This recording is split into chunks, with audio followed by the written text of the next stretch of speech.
Well, guess what, guys? We're back. 7 o'clock, second Wednesday. Old Smiler's next to me. I think he's got over half the screen now. He's getting. I have less. He creeps. Deliberately, I have less. He creeps it every single time. I can creep it.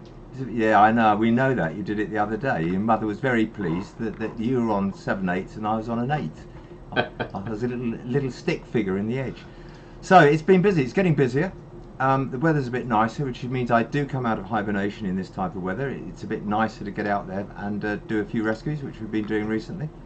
And yeah, we're getting ready for Orphan season basically. It's beginning to kick off. We've got our first fox cub in, so that's the first of many. It's early. Some other centres who we shan't mention have got baby badger cubs in, so we don't want to talk to them. We don't like them at all. Jealousy. If anyone from Quan Wildlife is in here, tell us in the chat, because he is so jealous of your miniature badger cubs. So jealous, you've no idea. Having said that, you see, I get very jealous, and then after you've fed them for 2 or 3 nights every 2 hours, you think, oh, why do we get them so early? Why can't they be eating by themselves? So it's a bit of a double-edged sword. It's lovely when they first come, but it is a huge amount of hard work. So our time will come. I'm sure we'll have loads in due course. And everything does seem to be a bit earlier. We've got birds already sort of looking at our nesting boxes and putting some stuff in those. So we've got nest boxes on our CCTV system here, which will go on the webcams if they go in there. So yeah, it's going to be an interesting season.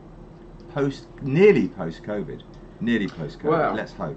They're starting to relax the lockdown restrictions here in the UK in the next couple of weeks, so it'll be interesting to see how that changes things. But let's see how long they stay relaxed for, he says. Mr. Cynicism here. Yeah. I'm not sure it's going to work. There's been a few people in the chat that have actually been asking, has lockdown and the restrictions that we have in the UK affected us much here? To be honest, no. Oh no, it has, Lawrie. Well, Lawrie, I had to queue for Tesco's about 4 times. I mean, that's serious stuff, guys. I can't afford Waitrose, so Tesco's did it. No, it hasn't at all. As Lawrie was saying, and I so rudely interrupted, it really hasn't changed us at all. We've been doing what we do. We've been slightly more restricted to people coming in with patients. They had to stand outside, they had to pass the patients through the window so we can keep well protected. But as far as we're concerned, we've been going out doing rescues. We haven't stopped at all. Even from the very first lockdown we had, we were out there. There's the difference, I think, the first lockdown, the roads were blissful because we were about the only car on the road. And this lockdown, people seem to have been blatantly ignoring all the way through. So anyway, times will tell whether it works this time, guys. Yes, we're very lucky. We're classed as an essential service. So we, in terms of lockdown restrictions, we're still able to work through it. Obviously, we still have to do the social distancing and mask wearing and everything that comes with it as well. But in terms of how we work, it's not really changed much. Few volunteers obviously can't make it in, but we hit the ground running, and huge thanks to Alice and all of the volunteers who came in to help out when we had so few people, especially last year. But we're running pretty much as we would expect. And as Alice informs me that we're going to start recruiting again. We had to close our sort of doors to new volunteers because of the lockdown, but as we come out of lockdown in the UK, so we will start recruiting. So if you're interested in becoming a volunteer, please go onto the website, keep an eye on it, because probably within the next, couple of weeks, maybe 3 weeks, we will be recruiting again for this year. And you'll be coming in at the busiest time ever. It's Orphan season, and I suspect this might be our busiest Orphan season yet, because people are still tending to work from home now, which they weren't before, and I think people will continue to work from home wherever they can. So we could be a lot busier than ever before. So I should be asleep in bed, and Lawrie will be doing all the rescues. How it should be. And on that note, our Orphan season has actually already started. So you may have been able to tell from the thumbnail to this video and some of the posts if you follow us on social media. But it started with a bang already.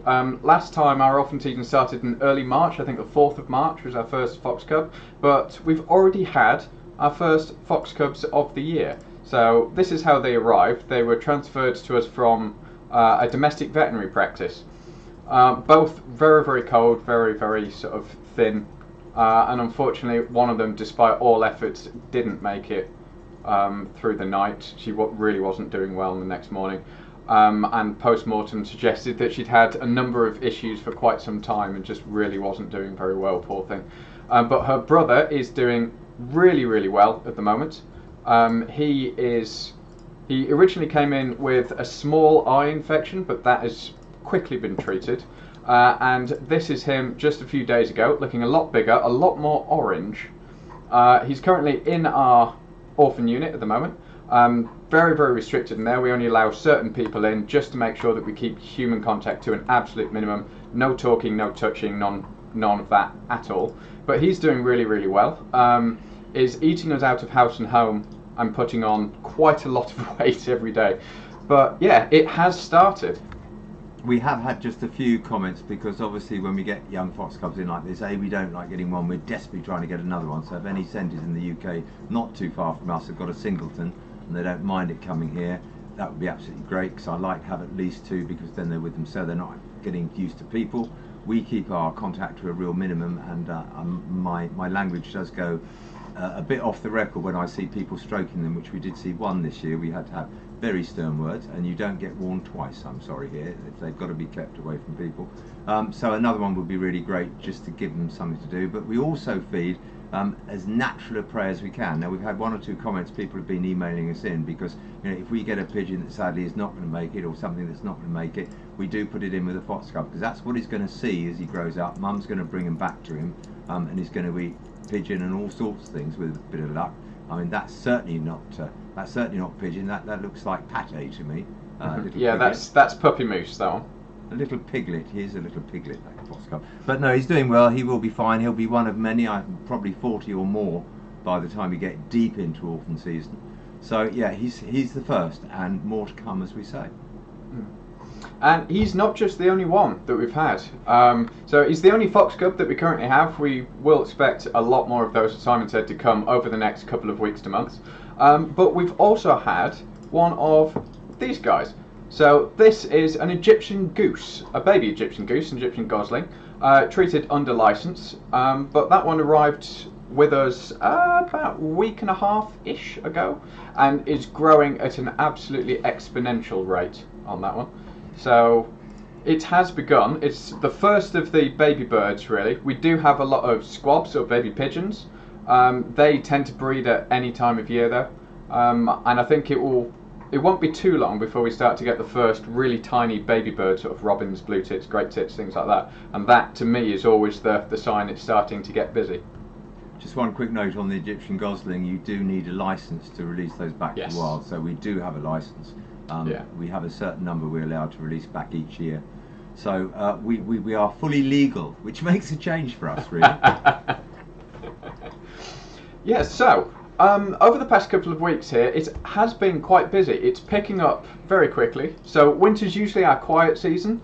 So it depends on how many patients we get through the door each day. It's not quiet by any means, but we do get much fewer patients than we would in the summer.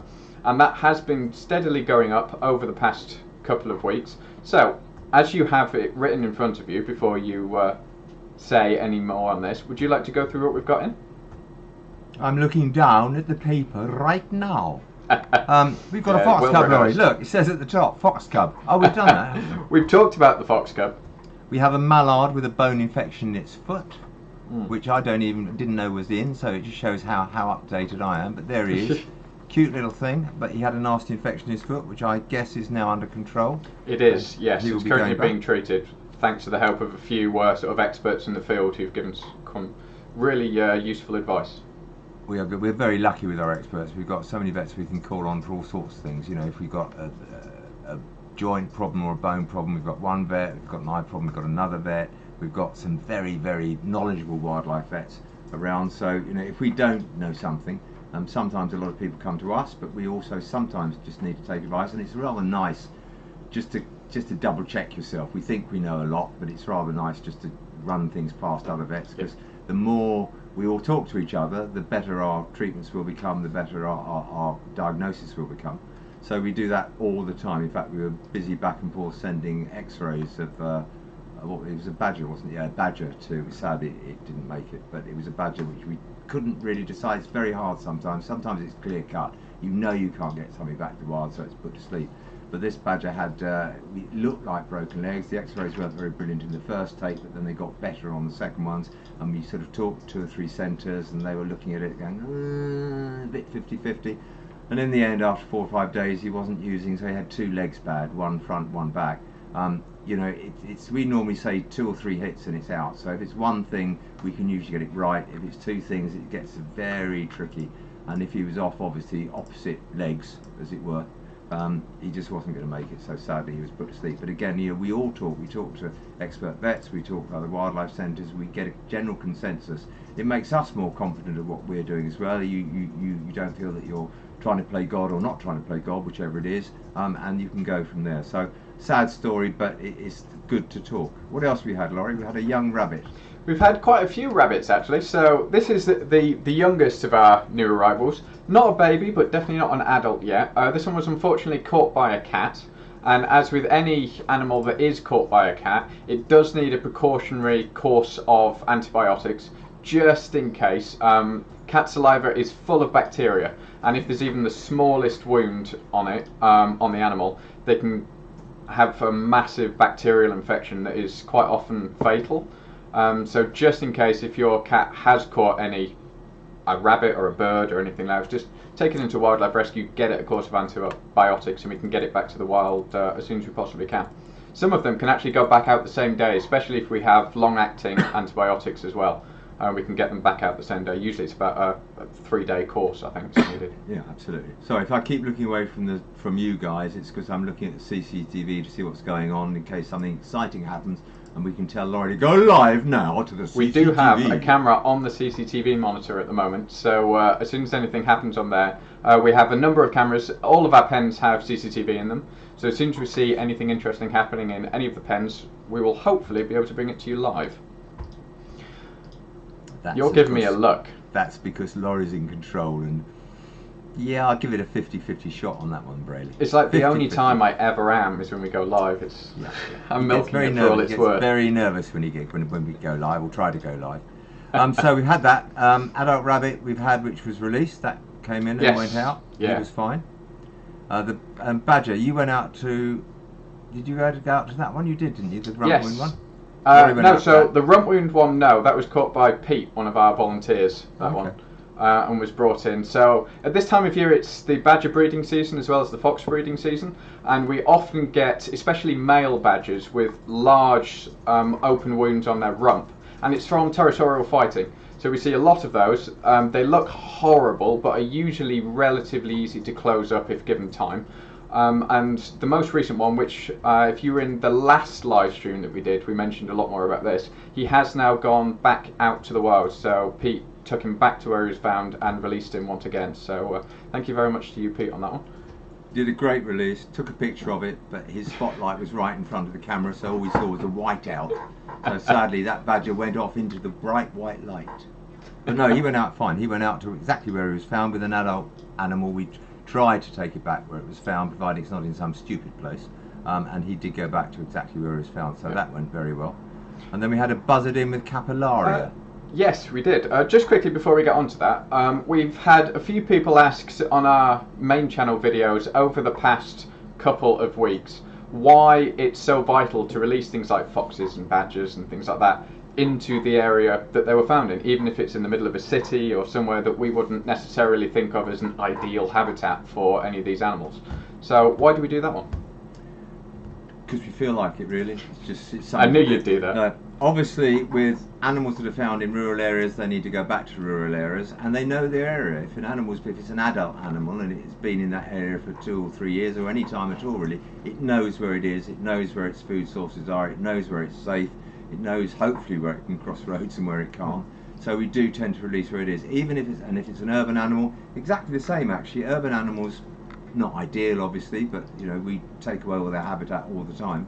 But they go back to where they are because they know the area. They know what it's all about. They might even have a mate there this time of year. So it'd be very sad to split them up. So where we can, we put back. It's only when we put our orphans back, we actually find a brand new place. We build a special pen for them. We do all the trappings of a soft release, and they're monitored for a long time afterwards, so they don't know where they are. They've gone out there for the first time. The other wildlife will come in and have a sniff and a look, so they all get used to each other, and then eventually they go out and they break out into their own sections. But when we're releasing any animals, fox cubs for instance, we only release sort of 5 or 6 a year in the same place. We don't release them all in one place because that would be a disaster. They need to disperse slowly. So that's why we do what we does. And with all of those, we do work with local fox groups, badger groups, all of that lot, to make sure that the location where we're releasing them is fit for the number of animals that are going back out into that space. Territorial animals, things like foxes and badgers, they do have a very defined territory, and if you insert another adult animal into that, they can often fight, it can lead to injuries. It's not worth mucking about with that, which is one of the reasons why it's vital to put them back where they were found, because they have that territory, they can hold that territory. If you put it into another one, even if it's, you know, half a mile down the road, it might be a completely different territory, and that fox is not going to like intruders. So we do try and make sure that everything that we do for our orphans and our adults is in their best interest, really. Absolutely. In fact, you missed one off here, Lawrie, because we had a swan recently, a juvenile swan, which was found in somebody's garden. It was very, very near water, 200 yards away from water, and it was a massive Great Lake. So we put it back on there, but again, swans now, adult swans, pairs of swans, will be pushing all the last year's youngsters off, because they want to build a new nest, they want to do what swans are going to do, and they don't want anybody near them. But this is a very big lake, and this swan, when he went back out, had a swim round. It was massive, he could have easily have taken off and done what he needed to do. So that's why we do. Again, you know, animals will be very territorial when it comes to mating season. Yeah. And a few people have asked about that swan specifically as well, because it was so close to water, why it just couldn't walk over there or fly over there. So swans require one heck of a run up to be able to take off. They can take off on land, but they need quite a long sort of stretch to be able to get the speed up, to get the lift.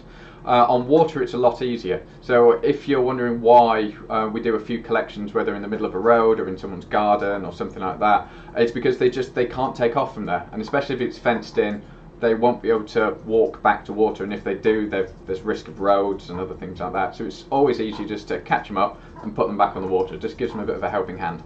Even have to walk through dirty great puddles about 2 feet deep in your jeans. You were complaining about that. It was very cold, and I got very wet driving home, with wet up to my knees where we've been walking across this water. So there we are. But we don't like wearing boots. I don't like wearing waders. I don't like wearing boots, because waders are very dangerous. If you do go in and the water goes into the waders, that's very dangerous and can be serious.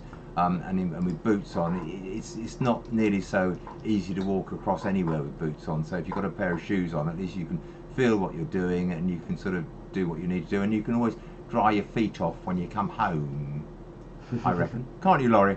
You can. You certainly do. You all often put your shoes up on the radiator, and we just all have to have pegs on our noses instead. I thought you were going to say that I'd go and put my old man's slippers on and start smoking my pipe, but luckily he didn't say that. I wouldn't be surprised. It's fortunate, you know. He could.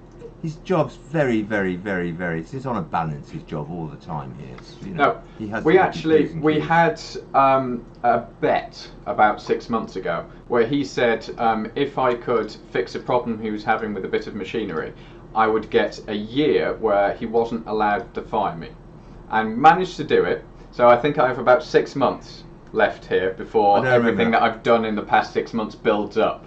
The great thing about being my age is I forget what I promised. I don't remember saying it in the first place. So he's on a hiding to nothing every day. Every 24 hours is different here. So what else we got, Lawrie? Pigeon squabs. Yes, so a lot of those coming in at the moment. So pigeons do breed all year round, but we tend to get an influx of them around this time of year. So we get a number of different species. So this one here, this is a wood pigeon squab. Many people haven't seen baby pigeons, and that sort of yellow fluff is quite characteristic of a young one. This one's a wood pigeon. Very ugly, Lawrie. They're a really, face only a mother could love.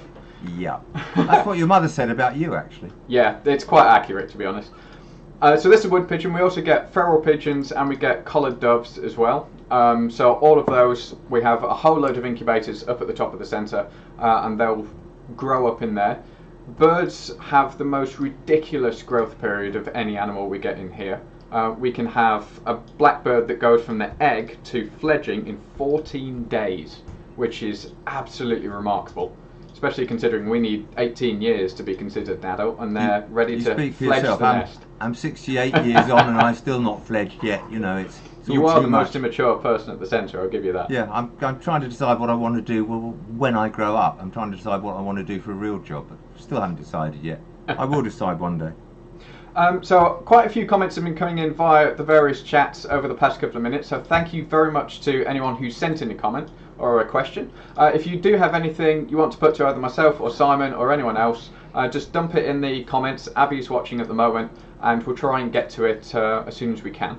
So Rebecca Day has asked, if you find a baby fox cub that's been lost or abandoned, can you hand feed them or do you take them to a vet? Well, for a start, when you find a baby animal, this time of year, this is very pertinent on any baby animal you find, ring a wildlife centre first, because it may not need to be picked up. Mum might come back for it.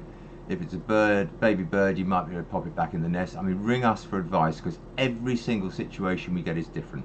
No two are ever identical, to be honest. So we will listen to what you tell us. We'll ask you a whole series of questions to find out what's going on. We might even ask you for a photograph.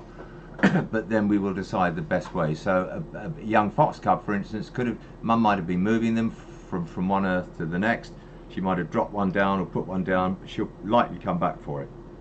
Providing a baby animal is not in imminent danger or peril. It's not soaking wet. It's not looking awful or lethargic.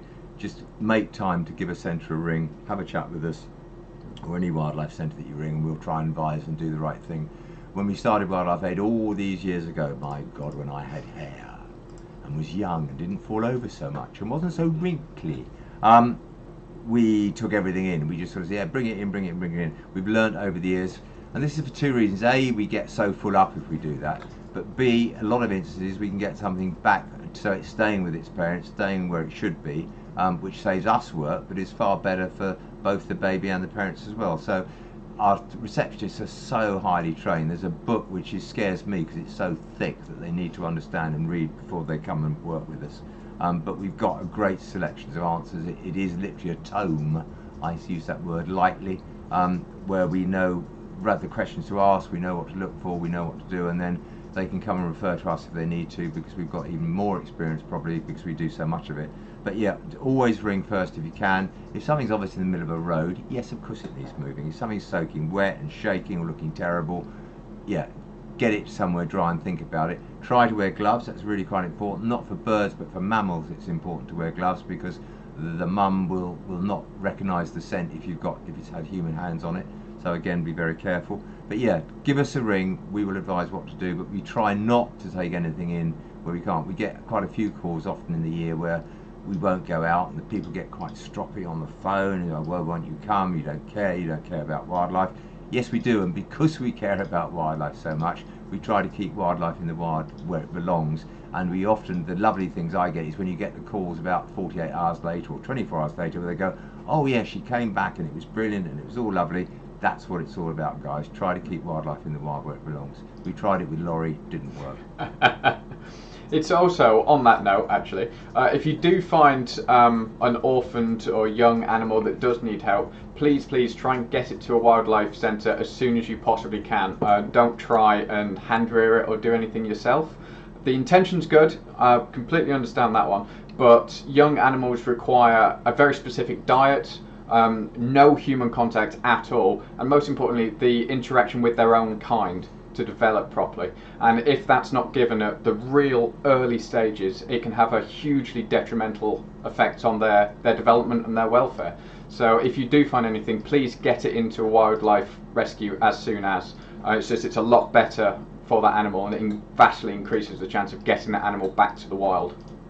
That's why we said with that fox cub that is in, which is not out. I keep looking across at the screen to see if it's out and we can flick across to it, but it's not out at the moment. It wasn't, is it? But we've got this fox cub out by itself. This is why we want another one. We want them to interact with their own type. Yeah. We don't want them to get used to people because they start wagging their tails. They think they're little puppies, which is why you have to be so careful, which is why we don't let anybody talk near them, we don't let anybody stroke them, because we want those animals to have the best chance when they go back out to the wild, and we don't want to impede that at all. Yeah. The sad thing is, they do need to leave here being scared of humans. Foxes and badgers and everything have to have a natural fear of human beings. Sadly, there are people out there that don't like animals as well as we all do, and these animals can come to harm, and we don't want them to do things like rely on humans for food or shelter or anything like that. So it is vital to, one, keep them fearful of humans, and two, keep them away from humans. So certainly all of our pens are very distanced from human beings. You missed a huge opportunity then, Lawrie. I mean, you've got to learn to get as quick an opportunity as I am, because when Lawrie said that, we're not really scared of humans. If we've got an animal that's like humans, all we do, we let Lawrie go in the shed for a couple of minutes.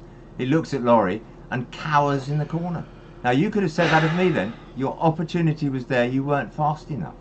Now, that's because quicker. I'm not quite as vicious as you in your comments. Oh, he is. Off camera, he's more off camera, vicious. maybe. I'll tell you, off camera. He's all the old Mr. Lawrie, nice guy. No. Off camera. He gives me a run for my money, guys. Okay, if you want a run for your money, Simon, would you like to tell everybody what the most experienced rescuer that we have at Wildlife Aid managed to do today on a rescue? I think it's important for any novice rescuer like Lawrie yeah.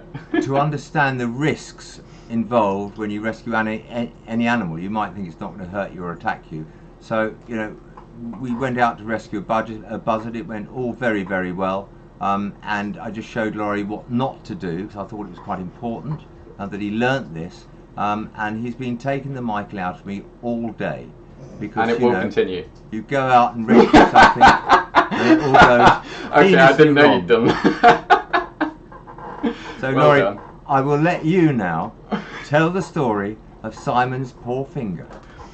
So, earlier today we went out to a buzzard that had been sort of tangled up in wire and netting near a pond. Went out to it, and it was out of the pond. All looked a bit weird. It was caught by one wing. So Simon went up to it, got a net over it, absolutely fine with that. What he unfortunately did is he didn't bring his gloves with him. He left those in the middle of the garden. So approached the buzzard, and with any birds of prey, the first thing you want to do is secure the feet. So a buzzard or a bird of prey... I was trying to do that, Lawrie. I was trying really diligently to secure the feet. I did secure the feet. The feet were firmly secured. Well, the feet secured you, let's be honest. Yeah. So with all birds, you need to make sure you've held both the feet, because they really won't go for you with the beak, they will with the feet, and it can cause, well, the damage that Simon has on his hand. It's birds of prey we're talking about. It's just stress. Yeah, a pigeon's not going to foot you. But, and we have the video clip ready for here, this is what happened when he tried to get the feet. So you're reaching in here, and it's that quick. And if you look on the right hand side there, that buzzard has buried 2 talons into your hand, about an inch in on each one. And to your credit, you were remarkably calm. You said ow a few times, but he had such a good grip on you that I had to physically peel this buzzard's claw out of your hand. And I'm amazed you didn't hit me whilst I was doing it, to be honest. A, I couldn't move because it hurt so much, but B, I mean, Lawrie was using a massive amount of strength. I mean, this thing had me he was totally tight. I was told years and years ago that if a golden eagle would grip somebody on the wrist with its talons, it can actually break your wrist. It's got so much power in its feet that it can break your wrist. Well, this buzzard didn't have that much power, but it put its foot probably 3/4 of an inch into my finger. I actually felt the end of the talon come up against the bone several times, and Lawrie was using all of his strength to pull that off. It did not want to let go. And there's no point moving, there's no point crying about it, there's no point making noise, because it's just going to make it worse. You've just got to sit there quietly until it goes, and then after it goes and the cameras are off, I can thump Lawrie for not doing it better. Because it really we got back, and after flushing it all out, I put on the biggest plaster I could possibly find. Not that big, but within 5 seconds he'd ripped it off and put on something smaller. Like that, Lawrie? Little plaster. Yeah, like that's fine, that's all you need. Now if you go septic, I might start to take some antibiotics, but again, if you flush anything out well, if you do get hurt on a rescue, A, be careful of yourself, be careful of the animal, that's important. But you know, just wash it very thoroughly, make sure it bleeds well, because then hopefully all the stuff will come out. But if it does start to look manky or nasty, just go to your doctor, tell him what you've done, and he'll give you a course of antibiotics. It's very simple. In 40 years, actually I think that's the first time in 40 years, which is a bit of a show of my senility and incontinence, that I've been footed by a buzzard, not only on one finger, but both bloody fingers. That one was quite minor. Yeah. That one was quite minor on the other hand, but that one, it was not going to let go of, and it really did. It's getting a bit stiff now, but I mean, it's fine. I mean, I know Lucy's husband got severely bitten by a fox, and it, you know, was really, it's serious. You don't mess around, and it's like all these things. Everybody says, well, it'll be all right, it'll be all right. You don't want it to happen once, because if it happens once, it could be really very dangerous. It could cause all sorts of problems. So, you know, the trick is never to have it. I know people whinge at me for being too cautious, but you never want it to happen. Ideally, it would never happen at a wildlife hospital. It does sometimes like that. But, you know, you just be careful, you watch it, you be sensible, and it'll be absolutely fine. And if it's not fine, I shall actually sue Lawrie for his first aid ridiculous plasters that he put on my fingers. Absolutely absurd. It was about that big, to be honest. It was huge. I couldn't even smoke my cigarette. I was trying to smoke a cigarette. It's falling out. That's a vape pen, by the way. Before okay. that is a vape pen. I wasn't smoking live on air, Lawrie. So yeah, no, that was quite an interesting one. But it's just that quick. I mean, I did leave the gloves there, which is a bit stupid. I thought I had both legs contained from the back. Because if you go in from the back, you can grab both legs. They're very quick. I mean, that's the thing. It only takes a second. It takes probably, actually, if you do it, it's probably about 0.4 of a second, to be honest. It's rather like a badger when I got bitten once. We played the footage back, and it was 1/6 of 1 second from its head being forward to having turned round and bitten me. I mean, 1/6 of 1 second. Even a Formula 1 racing driver hasn't got reactions that quick. I certainly hadn't either. So, like guys, if we play the clip back again, if I can do so, you can actually see just how quick the buzzard actually goes in. Unfortunately, it's not actually playing at the moment, so talk amongst yourselves. I'll put a picture of a pigeon on first. That's really helpful, Lawrie. Thank you for that pigeon. It's great. Excellent. So hopefully it's now there. So there you go. Going in, you can see the hand going in. One hand, two hands. And it's really that quick. And you really can't do anything. You're not going to be able to pull away. You're not going to have the time. It's one of the reasons why a few people have asked in some of our videos why we take it so slowly, especially when you're approaching a fox or a badger or anything like that, and why it takes such a long time to approach it rather than just walking straight up. And the main thing with that is you put the animal at ease. If you take everything slow, you make every movement exaggerated, over the top, the animal is very likely just to wonder what you're doing. If you rush in, you can either scare it, and as Simon said on the previous ones, there are 3 things an animal will do in that situation. They will flee, they will freeze, or they will fight. And if you go in really slowly, make every movement really exaggerated, you try and make sure that it's still wary of you, but you can get close enough to make a successful catch. So what it was actually, at the end of the day, it's because Lawrie went in too close to try to get a shot of it. Yeah. I was behind you. Crazy. Scared the buzzard. Buzzard went for me as opposed to Lawrie. Next time he can get the buzzard, and when we release it, he's certainly going to put it in the cage, because I'm not going near that buzzard ever again. I did ask our PR man to put a campaign out, have all buzzards shot immediately. But no, it's cute. He was doing what he's doing. He was doing what a buzzard would do. He was scared. There was a person there, not probably used to seeing those that close, and he defended himself. Spot on. My fault. Always the rescuer's fault if you get bitten. That's what we always say. If you're ever hurt by an animal, even if that's the only way to do things, it is never the fault of the animal. The animal is just defending itself. It's doing what naturally comes to that animal. It's the rescuer in there that sort of caused that situation to happen. So you're going to we've both been bitten. Are you going to stop teasing me now? No, not even slightly. This has only just begun. Do you feel slightly guilty for being I'm going to so text you, how's the hand, at 4 o'clock in the morning. Yeah, good luck with that. Okay, so what else is happening exciting? We've had a few rescues, actually, other than the near total loss of your hand that happened today. We've had a few rescues recently, so I'm wondering which finger you're using there. So a few nights ago, I actually went out to an RTA badger, so a badger that had been hit by a car and had sort of crawled itself into the bushes. I'll just try and find the photo of that one to put up. This guy. So it crawled itself off the road and into the bushes.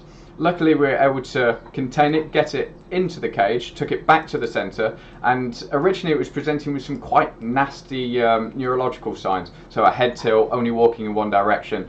But often that is that's something that just happens after an animal is hit by a car. There's a huge impact, and it causes just a whole shock to the system. And within 24 hours, he was looking much, much better. Wasn't veering left all the time. Didn't have the head tilt.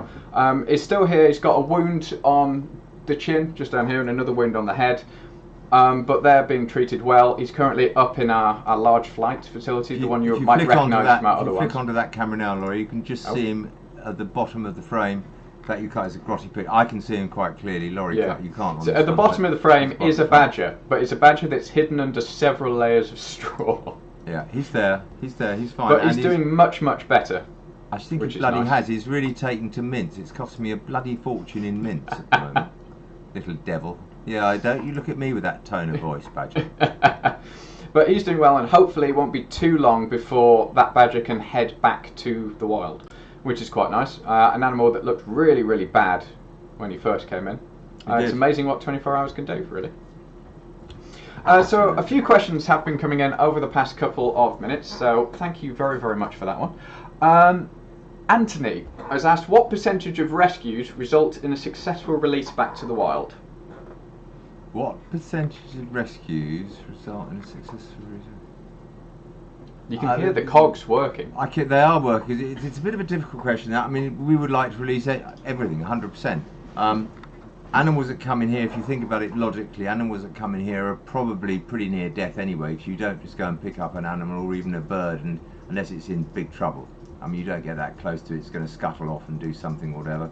So for the animals we get in, we get probably 60 to 70% back. We tend to ignore the first 24 hours because, you know, it could come in in a terrible state, in which case we just know, we just want to monitor it for a bit. But for those animals that come in after that time and they're with us, we get probably 60% back out to the wild again, which we think's a pretty good score, to be honest, and it gives the animal second chance. It doesn't matter whether you get 1% back or 50%, really. You've just got to get them back and they stand a second chance in the wild. And the thing is, it's with anyone in this industry, what we put out on YouTube and things like that, that's one thing, but we also get much, much worse in as well. There are animals that come in that are very, very far gone, that do just need euthanasia as soon as possible, especially if it's certain dog attacks or snare injuries or things like that. They can cause massive wounds. And as anyone in this industry knows, there are certain things that no one can save, and at that point it's so much kinder just to put the animal out of its misery. So that takes into account that initial period, I suppose. We always try. I mean, the swan, which I think we talked about it a bit last week, Lawrie, the swan that was bitten by either a dog or a fox or something in Reigate. I mean, that's been a long, hard slog for that swan. We're not out the woods yet. It got a severe bite all around its neck, had lots of bite wounds around its neck. And that skin, obviously, which happens afterwards, it started to slough off. So from what you thought was quite a minor little, 16 little bite wounds, that's easy.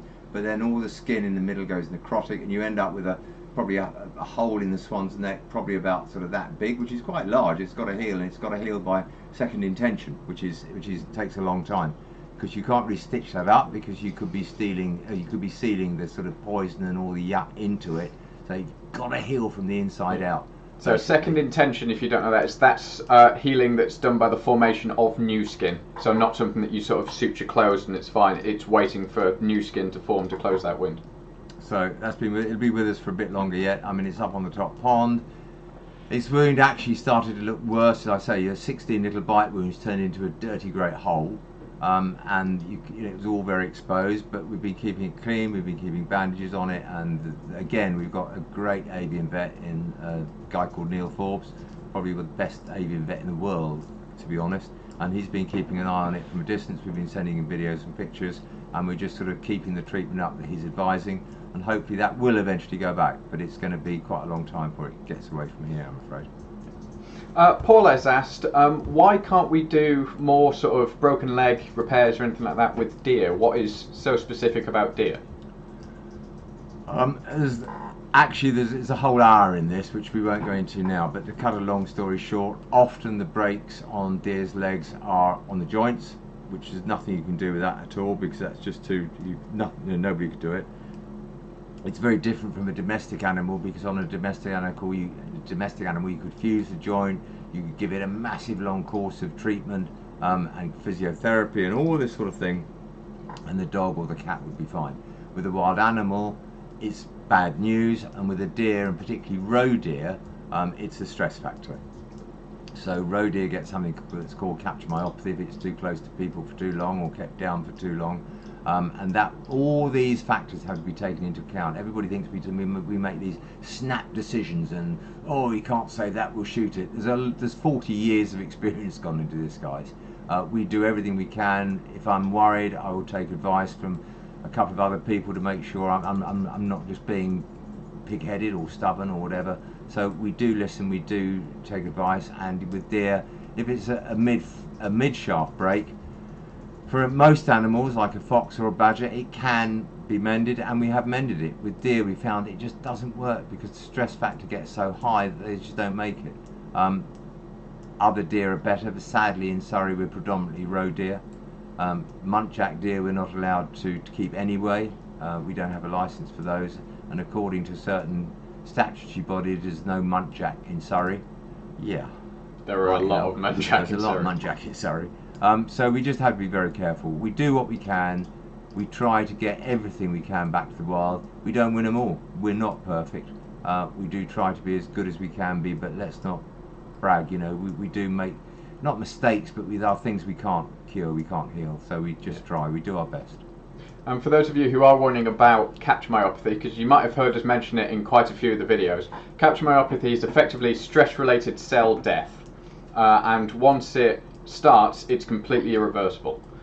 So if you're handling it too much, or you cover the head with a blanket, or you're sitting on a deer stroking it thinking it's perfectly fine, that it's not trying to get away, that deer can get capture myopathy, and effectively the stress of things causes everything just to shut down, and they will just drop dead.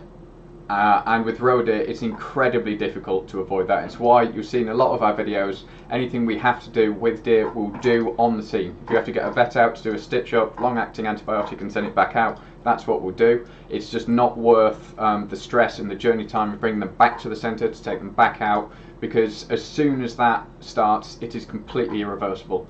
And you can have the best vets in the world, but you'll never be able to bring it back from that. So we always make sure that with deer especially, everything is done on scene. It's just, you can't bring them back because they won't make it, sadly. This is why we train. If we do have to treat a deer, if we can treat it on scene, literally, if it's got a wound that could be stitched up, we can put a long-acting antibiotic in. That's exactly what we do. We don't bring it back in. We give it a long-acting shot, which can last several weeks. There's a drug called Convenia, which is very, very good. It's not licensed for wildlife, but it's got to work on wildlife. And that means that deer only needs one shot. We even have foxes here which get very stressed. Even fox cubs get very stressed. And if you've got to go in every day and inject an antibiotic, it's added to the stress. It gets too used to people. It just causes grief. So, you know, a one-shot antibiotic for these sort of animals is an absolute godsend for us. And I just want, Sean is listening with Lucy Kells. Can you please stop her talking about cherry lattice, because it's making me dribble with hunger at the thought of having a cherry lattice. The quickest way to Simon's heart is through a Waitrose cherry lattice. Very important things. Most important staple diet of any wildlife rescuer, which is why Lawrie, I think Laurie's dying. Choking. He's choking himself to death at the moment. So yeah, okay, what should we go on to next? Say something, Lawrie. Well, we've had a whole load of really amazing donations that have come in over the past sort of 40 minutes, so huge thank you to every single one of you that has donated to us.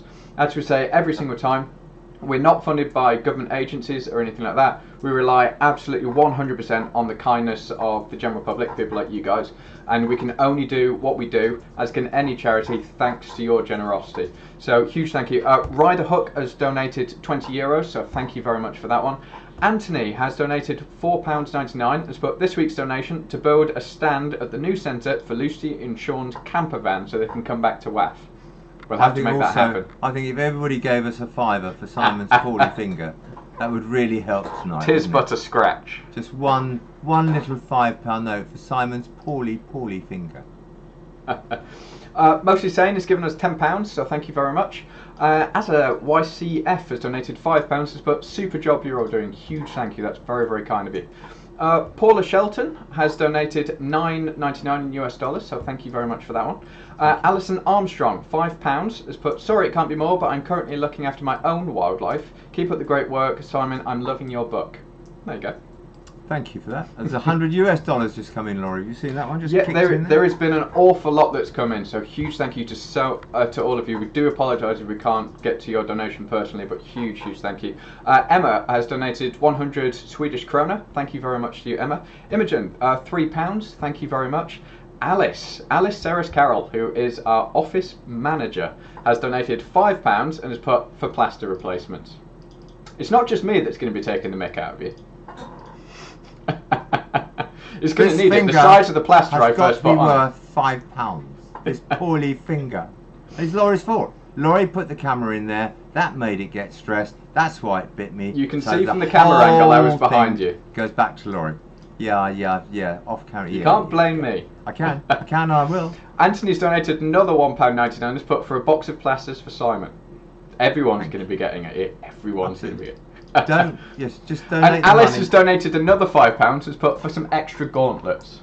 So then you can forget one. You still have a spare pair. How thoughtful.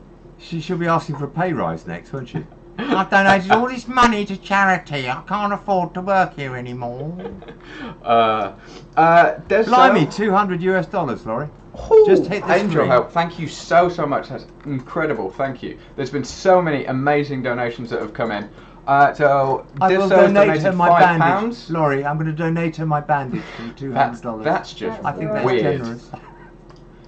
You are a strange man. I'm a strange man. €50. Love the work you guys do. Don't ever stop. Thank you very much. I certainly think he has no intention of ever stopping. Anthony, another donation from Anthony, £1.99. A donation for Simon to get a cherry lattice. There you go. Oh, excellent.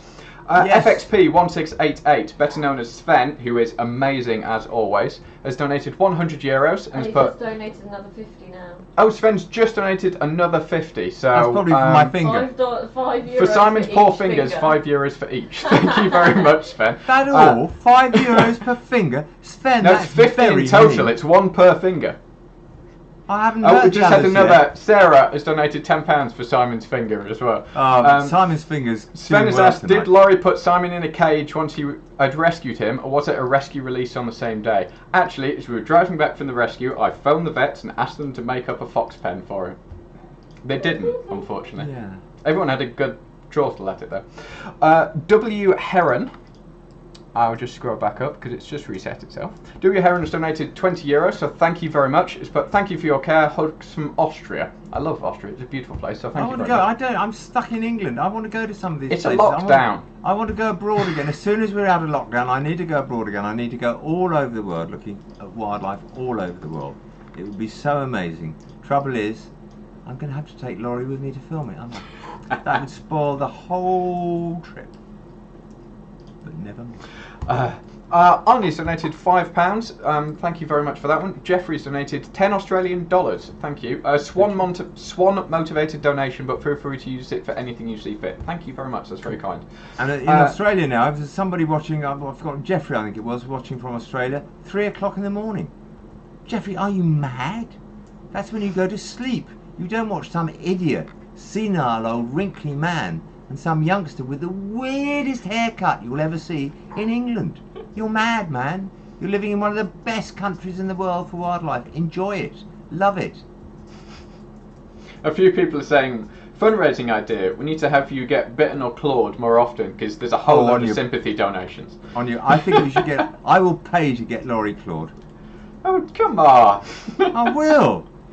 I just showed you. I showed you how it could go wrong. Now you've got to learn for yourself. It's getting a bit stiff, Laurie. Hurting a bit now. Hurting, Laurie. Need some loving. Simon, no. Simon has donated 100 HRK. I'm not sure what that one is, but thank you very much for that Croatian. one. It's Croatian, according to Abby, so thank you very much for that. Terry's donated $100. Huge. Thank you so much. Rage of the Animals, $2.99. Thank you very much. Scottish Astronomer, hello. Hope you're doing well. Another regular on this stream has donated £25. But hope you're all keeping well at WAF. Simon, please phone your GP tomorrow about your finger. My finger's fine. I'm just really worried that Laurie's going to be now milking this because he obviously sees so much money coming because I've hurt my finger. He's going to make me get hurt on every single rescue from now on. I can see his little brain work. Look, that little smile. Oh, I'm going to milk this. That little smile. He's just, you know, he promised not to tease me tonight. I said, please don't tease me, Laurie. Please don't. A few years ago, I got bitten by a fox on a rescue as well, and he teased me absolutely mercilessly for that. So this is going to go on for some time. This is my revenge now. Whose fault you got bitten by a fox? 100% mine. 100% mine. Whose fault I got bitten by a buzzard? 100% yours. Oh, it's a laugh. They all know. They all know. It's all a few people. Per has donated €50 for Simon's antibiotics. So thank you very much for that. There's quite a few that's going in. Myra Kinghorn, one of our volunteers. Hello, Myra. Donated £10. That's very naughty again. And it's put, I really miss you all. You're all mad. Yes, we are. There's no getting out of that. You've got to be mad. To work in wildlife rehab, you've got to be mad. You've got to be slightly senile, slightly mad, slightly eccentric. And, you know, it's just, it warms my heart to know that Laurie is going to end up like me in a few years' time. It just it gives me that little warm feeling inside my heart. So a few people are wondering where we're up to in the comments. We are reading them. We have quite a few there as well. So Trevor, what was your question? Simon, I've set up a donation. Can you confirm it as it's had nothing back? Unfortunately, certain donations, they're quite delayed in getting to us. So if you can just let us know in the comments where that's come through, we'll just double check that that's come through as well. Thank you so much for donating to us as well, Trevor. That's very, very kind of you. Always email us, guys. You've got Laurie and I, we've got email addresses which are quite obvious. I'm called Simon. Laurie's called Lawrie. You can email us at wildlifeaid.org.uk. You know, we're there to answer your questions. For any wildlife questions, we're certainly there. If we can, I mean, I get hundreds and hundreds of emails a day asking me questions. I really try diligently to answer every single one of them. Sometimes I fail, I'm afraid, because there's just so many. But we went out on that rescue the other day and we were out for about an hour and a half. I came back, I had 150 emails while I'd been out. So I do try. It's not that I ignore you. I ignore Laurie's emails because they're boring, but I do try. I'm not important. Please don't think you can't email us. We're here, we're human, and in my case, slightly senile, so that's fine. So the other thing we did recently, Laurie, I'm going to change the subject now. You're going to jump in? I'm bored with that. I'm going to jump in. I'm bored with this subject. It was quite fun. It's different. I love doing talks. I love doing talks when I'm out there because I love the interaction with the audience. And the girl guides came on to me the other day saying, would you give us a talk, but you've got to video it and you've got to pre-record it and all this sort of thing. And mighty man, that was so difficult because you're just staring at a camera screen trying to give an animated talk, and I found it most difficult, but luckily they loved it. It was for a big event they had on called Smile, which is a weekend event where they're doing all sorts of things for all sorts of different reasons. But I love doing the talk. We're now talking to them a bit more about IDOT, because IDOT, as you know, is one of my passions. It's really important if we all did one thing to help the environment and conservation and to save the planet every day. We won't go into that day. We'll have an IDOT one day, Laurie. But IDOT is so important. You know, you think you can't make any difference. If everybody in the UK did one thing a day, that would be 24 billion things a day. So even if you picked up everybody picked up a rubber band a day and you had a pile of 24 billion rubber bands, I'd love to see what that looked like, because it would be incredible, to be honest. So IDOT's important, and we're trying to raise money to get IDOT as a thing in future. We're trying to get somebody on board with IDOT to go out to schools, to go out to groups all over the UK, but obviously starting in Surrey, to get IDOT out there, because we need IDOT to work. So if anybody's got any questions about IDOT, email us, go onto the website, go onto the IDOT bit of the website. We've got a counter running. I want to see that counter get to 1 million this year. There's my target. It is an amazingly big target, but 1 million is a tiny bit of 24 billion. So if you look at it that way, it's quite small. Let's try to get this planet cleaned up. Mankind has done so much damage, and we've got to get it right. I feel sorry for our children because they've got so much work to do, because of my generation, sadly, hasn't done enough work. And it's all about all these people saying, oh, the planet's in trouble and it's up to us, but we need a bit of guidance. We need to know what we can do, and it doesn't have to be massive. It can be very tiny. So go onto our IDOT site. Lots there. Abby's worked diligently for months and months on IDOT. This surely should be a chance to get the camera. Abby's hidden herself in the dark. You can't see her. It's all completely Look, dark. all I can see is a shiny nose where she My hasn't got a genius- powder on. Oh, It does work. don't draw attention to my nose. She hasn't put a powder on, has she? Look, she hasn't put a makeup on. Has she? That's just cruel. Yeah, I know. But no, there's a huge amount of work gone into IDOT. There's a huge amount of more work going into it. We're hoping to work with the guides more fully. I think it's so exciting. I can't tell you how excited I am and how important I think IDOT is. And if we can get this really moving, that would be fantastic. That's the other thing as well, especially, bless you, Sorry.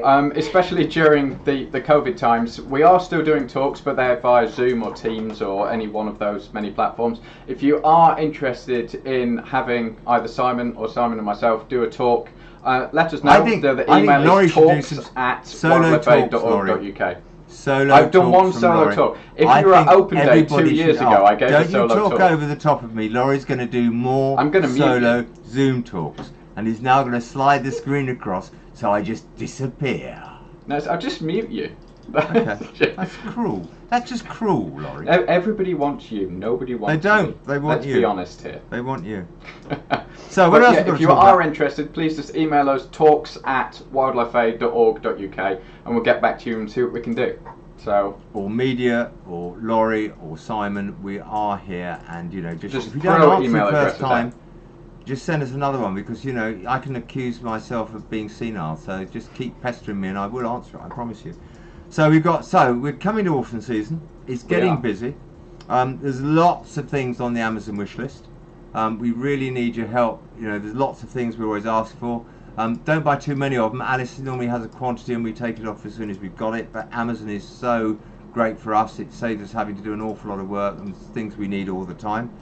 We've got the webcams, which we're obviously now going to start changing pretty regularly. If we get something new and exciting in, we'll be changing the webcams, so we'll put on current animals onto that. And our fox cub is on the webcams. So if you want to watch our fox cub live, if you head over to our website or wildlifeaid.org.uk/webcams, you can see if you 4 click over, live Lawrie, cameras.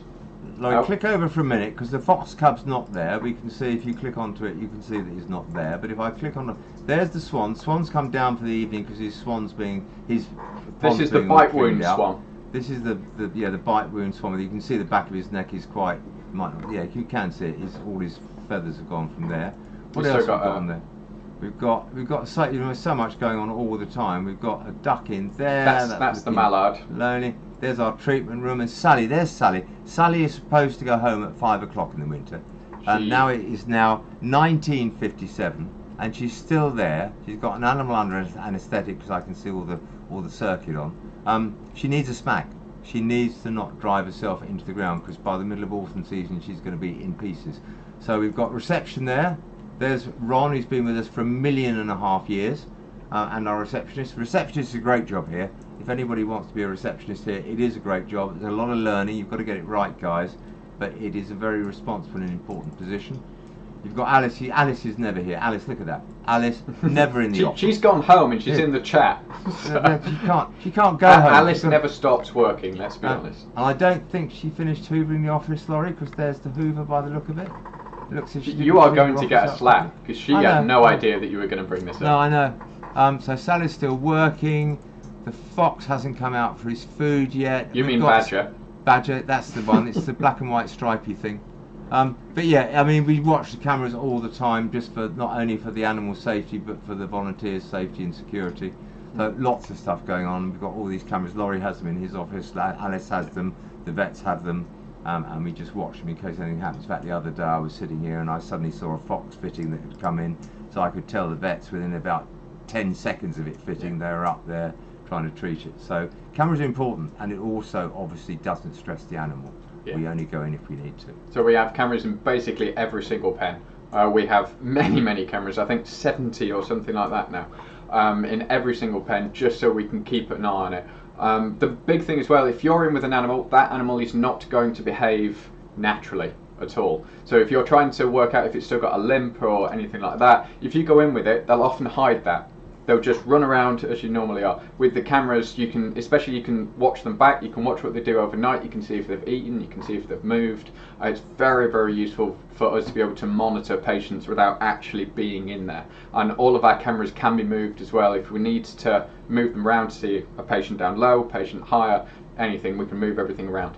Now, Lawrie, Uh-oh. look at me for a minute. Have you finished teasing me now, Lawrie? No. It will not finish, ever. Ever? Does it hurt? Yes. I just love the way you've wrapped basically half of a toilet roll around your finger. I didn't expect. That was not my idea. I had to make it look impressive, for Christ's sake. It was important it looked impressive. That doesn't look impressive, does it? You can't even see the plaster, but it's That's there. the thing. Bite injuries never look impressive. They're deep, but that's about it. Yeah, it doesn't hurt. Sam Knight has just asked, have you ever come across a polecat or anything like that? We actually, last year we had a whole load of young polecats in, if you remember those. Sort of polecats cross ferret. It's very hard. Sometimes you don't know what's a polecat and what's a polecat cross ferret. It's very difficult. Some people say they're sort of half domestic, half wild. Quite cute things. Very distinctive smell. The mustard lid smell, which is very, very strong. They're cute. But if you get a wild one, they bite as well. Yeah. Speaking of the mustard lid smell, we did that badger rescue earlier this week, and the car still smells of badger. And especially if we get foxes in, foxes will stink out the car for a long time. That wasn't the badger, Lawrie. It's because you haven't changed your clothes for weeks. You haven't changed your clothes for weeks and weeks and weeks. And you know, we're going to get a new webcam this year. It's going to be in Laurie's little house. No, we're it's put really it not. somewhere secret where he doesn't. Moving on. Blitz Renard 872 has asked, have you ever had stoats in? Yes, we have. Yep. We get both And stoats weasels. and weasels. Yep. Both adults and youngsters. So we've got a few videos on the channel actually about stoats. If you have a look on the YouTube channel about that one. A few on. Tegan has just asked, have you ever had skunks? I don't think so. You might have dealt with them abroad, but I don't think we've had anything here. The smelliest thing here is you. We've got a resident skunk, and that's Lawrie. I knew you'd throw Absolutely. it back. Yeah. David has asked, what's the biggest bird of prey you've rescued over the years? I'd say that eagle owl, probably. Yeah, that's pretty. Yeah, it's not really British. Well, it's not British. It was a captive bird that they'd been actually kept in a prison to keep the prisoners. You know, they looked after birds of prey. And that was the Bengalese eagle owl, wasn't it? Bengalese Bengal eagle owl. Yeah. Gorgeous creature, massive, bigger than our kites and our buzzards, and bigger than a golden eagle as well. Beautiful bird, but obviously not British wildlife. So British wildlife-wise, it's the kite and the buzzard are the biggest birds we actually deal with. I suppose herons you could class as bigger, but you don't think of them as bigger. They've got a bigger wingspan, and they've got longer necks, and they bite too. They can really bite. Herons tend to go for the eyes. They go for shiny objects.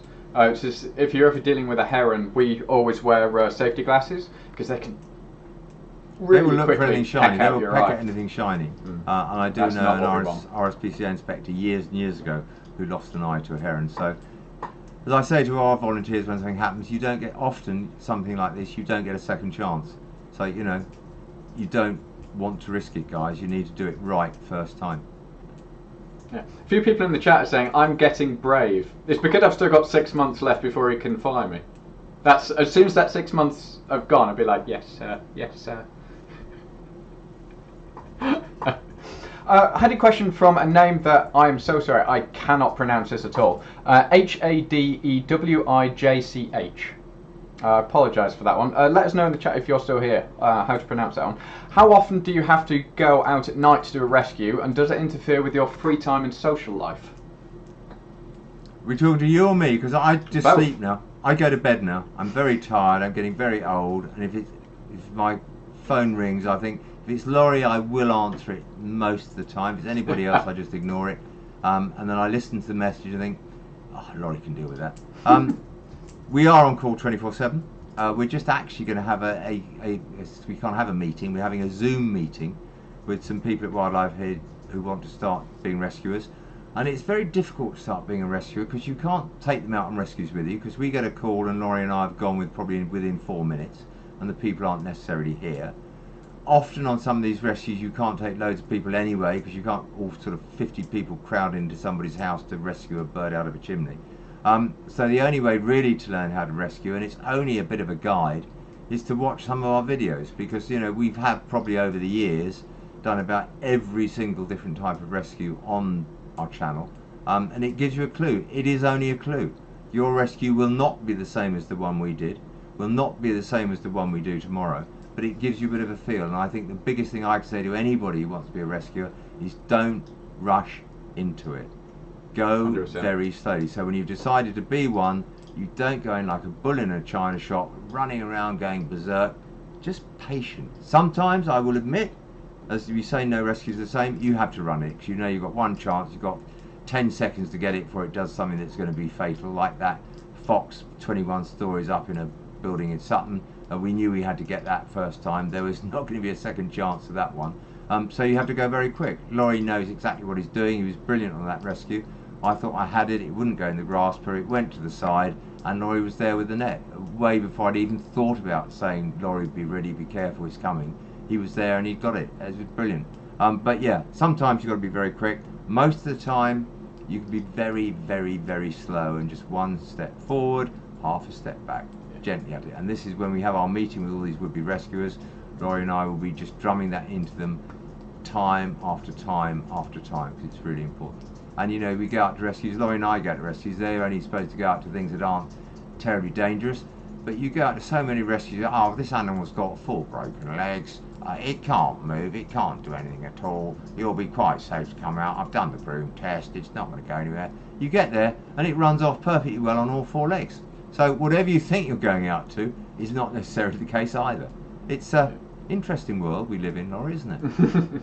A few people have asked, what do you have to do to become a rescuer? To be honest, there are no prerequisites to it at all. You don't need a qualification, you don't need anything like that. The biggest thing is patience and an ability to learn, and a willingness to learn, and that's it. Anyone can do. There are certain rescues that you have to have a certain sort of mindset for, but the vast majority of those, it comes with experience. It comes with knowing the animal, actually being able to think about what the animal is going to do. I'm going to cut you off here. You need a degree in insanity. You need a degree in insanity. You have a master's in insanity. I'm a professor of insanity.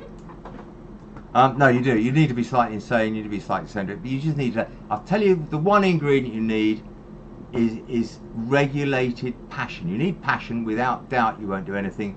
But use your head. Think like the animal, get into its space, work out what it's going to do, and just go gently when you can. Trevor has asked, how do your partners or wives cope with you being on 24-hour call out? Let's talk about something else very quickly. As we all know, that is the bane of all our lives. It is the big disaster of all our lives. I'm lucky, my partner actually volunteers here as well. So. But even so, I bet you get a hard time. Even so, I bet you get a hard time. No, not at all. She's very understanding, and I'm very, very lucky on that. Oh, shut up, Lawrie. Get over yourself. Lawrie, we're 8 minutes over time. We've got to wrap this up. Have we got to talk about Patreon? We had to talk about Patreon, didn't we? We've got a Patreon channel on YouTube now as well. Please, please, please, please join Patreon. We haven't got very many people yet. We're trying to step up and do more for the Patreon members, but it's just a matter of balance. And in this, this manic time of Orphan season, it's difficult.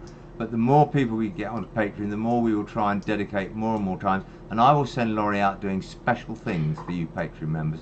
He and Abby together will be doing special Patreon things. Won't you, Lawrie? Won't you, Abby? I'm not signing myself up for anything. Abby? Yeah. Me neither. I heard a voice. But if you do head over to our Patreon channel, we have things like centre tours, tours of our hedgehog orphan facilities that Lou, our Deputy CEO and Simon's daughter, has done. A whole load of behind the scenes stuff about how the live stream that we're happening now happens, and the absolute mess of wires that is to my right at the moment. And there will be more coming on that, as well as sort of regular patient updates, wallpapers, things like that. So if you do want to support us via that, I believe it starts at very, very, very small prices on there, £3, and that's it on there. So if you do want to support us on that, we'll be incredibly grateful. So head over. Abby has put the link in the chat at the moment, so if you can click on that and go to it, that would be amazing. Thank you very much. So in the last couple of minutes, we'll just go through a couple of final questions, and then we will have to wrap it up, I'm afraid. So, Simon, Christopher has asked, strange question, but are either of you scared of or have a phobia of any of the animals you have to help? I think you should be, well, scared is the wrong word. I think you should be very respectful of any animal you have to help. Scared, I don't think if you're scared you can't rescue it. If you're scared, it's going to know. I think the one thing this is boring and we're not going to go into it because we're 10 minutes over time already. Long story short, first rescue I ever did was a swan. Absolutely bloody terrified, had no idea what I was doing, never read a book, never seen it done before. And as I walked out to the swan, I just sort of did it quietly and methodically. And the swan looked at me, and you could honestly, you could telepathically know what was going on. It looked at me and thought, bloody hell, he's not scared of me, I'll sit down. And that was probably the biggest lesson I've ever learned in wildlife rescue. If an animal knows you're scared, it will play up to it. It will sense it in ways which we have no idea, whether it's something, an odour we give off or whatever. I know Lawrie gives a lot of odour off, I'm going to get that in quickly before he says anything. But no, it knows. So don't be respectful. Be worried, but never be scared because the animal will know. So that's what you've got to be very careful of, and it's the biggest lesson I ever learned, and thank heavens above I learned it on the very first rescue I ever did. Arnie's asked, are there other wildlife charities like you, and do you ever work with them? Nobody's like us. I am unique. Everybody who I speak to quietly off the record says, Simon, you're just like the strongest version of Marmite you've ever had. And nobody likes strong Marmite. So, no, yes we do, of course we do. We all have a healthy respect of each other. We all think we do it right. I'm sure we all do our own thing well. We do what we can. It's our passion that drives us. So do I do the same thing as everybody else? No. Do they do the same thing as me? No. Just we're a wildlife hospital and that's what we do. We do it our own way. Yes, we work together when it's really important, and the rest of the time most people just tell me to go and do something. Don't. I won't do it now. No. Laurie's heart jumping. Yeah, really did. Preston, is there anything I can do to help the fox in my garden? So for wildlife advice and everything like that, we do say please get in touch with us either on our email or by calling our main helpline. Every bit of advice has to be sort of tailored to that specific case, so we'll need a couple of things answering before we can give out advice or give out any help. So if you can just get in touch with us, one of the team will get back to you and we can try and do what we can. Lawrie, you've got 30 seconds, Lawrie. Club. 30 seconds you got, Lawrie. Millie, question for you. Do you think animals have feelings like humans? Yeah, of course they do. I mean, whether they have the same sentience as us, whether they perceive the same as we do, probably not. But they have feelings, they do have sentience. It's a different sort of sentience which we'll never actually get into. We'll never prove it or be able to do much more than that. But without any doubt in the world at all, animals have sentience. I mean, just look at Lawrie.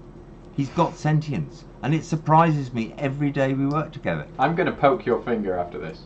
You will with a hammer. Do it. See, everybody thinks Laurie's lovely, but he will do that, but he'll do it off air. He'll wait till the cameras are down, then he'll go, oh, does that hurt, Simon? And I shall cry, but nobody will ever see it. I'm the first aider, I'm not allowed to do that. It's really annoying. Well, you do, though. So Dion has asked, what's the smallest bird you've ever operated on? I think the smallest that I can remember, we did an orthopaedic operation on a swift a few years ago, and they are pretty small.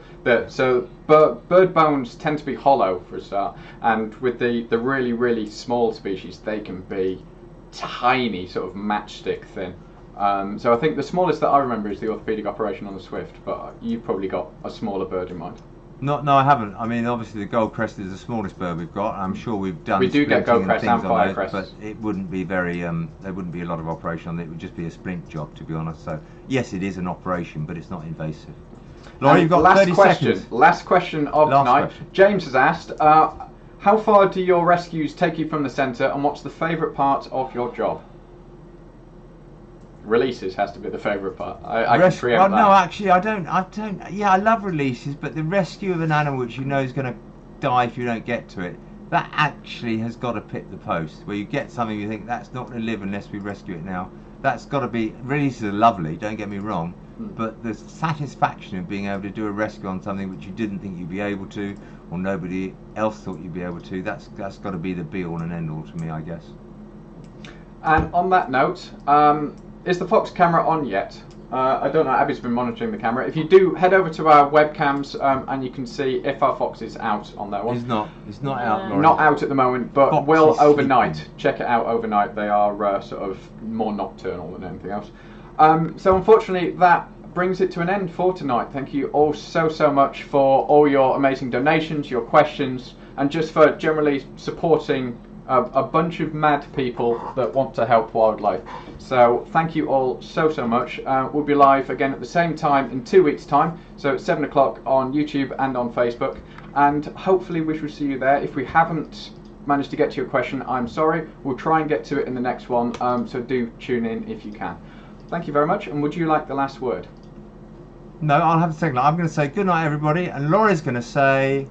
See you guys. Thank you very much.